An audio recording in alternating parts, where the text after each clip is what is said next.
आपके सामने कुछ रख दिया गया, आपको वो पढ़ने नहीं आ रहा है, तो आप क्या मनुष्य अपने आप को समझ पाते हैं? समझ पाएंगे नहीं। तो साथियों, मैं मनुष्य बनाने के इस अभियान को जो हमें यहाँ तक पहुंचाया है, वो हमेशा से ऐसा नहीं था। कुछ लोग कैटेगराइजेशन करके कि ये शिक्षित हो सकते हैं, ये शिक्षित नहीं हो सकते हैं, ऐसा कैटेगरी था। मैं था नहीं, लेकिन इतिहास ये बताता है।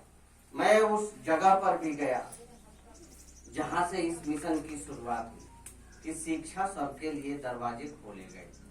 उसकी शुरुआत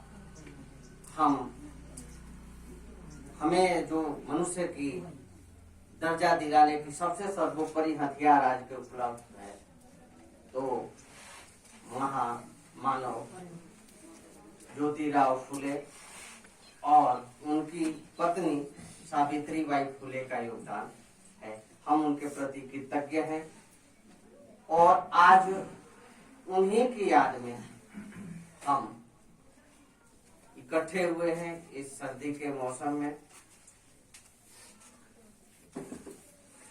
तो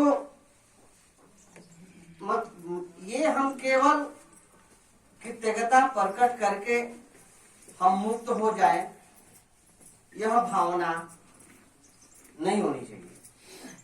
हम कृतज्ञ हैं कि हमें शिक्षा सभी के लिए जो दरवाजे खोले गए, भारतीय खासकर नारियों के लिए, शोषित वर्ग के लिए, तो हमें इस पर गौर करना होगा कि दो तरह के अभी भी चल रहे हैं। जो उस समय भी माता सावित्रीबाई फुले ने कंकड़, पत्थर, ईंट, गोबर, आप ये तमाम जानकारियां आपके पास होगी, इस पर मैं अपना समय व्यतीत नहीं करूंगा। और भी अतिथिगण हैं, तो मैं उनका स्वागत करने के लिए आया हूं। तो आज कृतज्ञता के साथ आप सभी महानुभावों का मैं स्वागत करता हूं, अभिनंदन करता हूं और एक आग्रह करता हूं कि हमारी जीवन शैली, हमारी वाक शैली, हमारी रोज का जो रोजनामा है, रोज दैनिक कार्य है, वह वैसा ही हो जैसा हम बोलते हैं। हम कोशिश करें कि समाज में, अभी हमारे सम्राट अशोक क्लब के अध्यक्ष राम नारायण मौर्य जी थोड़ा खुंदक में बहुत कुछ है कि, तो उसके पीछे है रीजन की,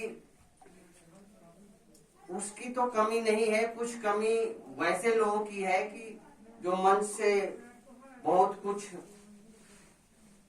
यहाँ अपने दिल पर न ले, तो पूरी सब समाज की बात हो रही है कि हमारे तन मन में, हमारे मस्तिष्क में, हमारे ब्लड में बौद्धिकता नहीं घुसी है। बौद्धिकता का मतलब है कि सोच समझकर अभी भी हम कुछ नहीं करते हैं, सुनी सुनाई बातों पर ज्यादा भरोसा करते हैं। तो यह आग्रह जरूर रहेगा कि हम सभी मिल बैठ करके कुछ ऐसे कार्यक्रम तय करते रहें, कुछ ऐसे ज्ञानवर्धक कार्यक्रम करते रहें जिससे आम जनमानस को हमारी बातें समझ में आए। आम जनमानस के बीच कैसे यह बौद्धिकता पहुंचे, कैसे कृतज्ञता पहुंचे, इस पर भी हमें विचार करना चाहिए और उसी पर फोकस रहना चाहिए। किसी अन्य को दोषी ठहराने से अब समय नहीं रह गया है। अब कोई बाबा साहब इतनी